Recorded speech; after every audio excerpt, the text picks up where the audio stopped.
Let's talk about ANSI cartridge seals and how to identify standard bore and large bore on and off of the pump.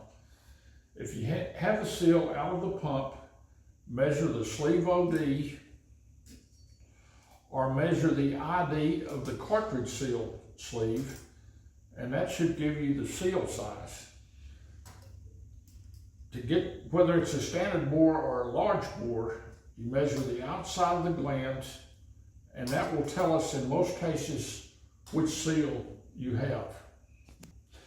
If seal is mounted in pump, measure from outside of the gland bolts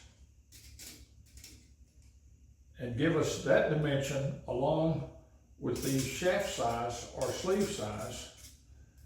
And in most cases, this is enough to identify your seal.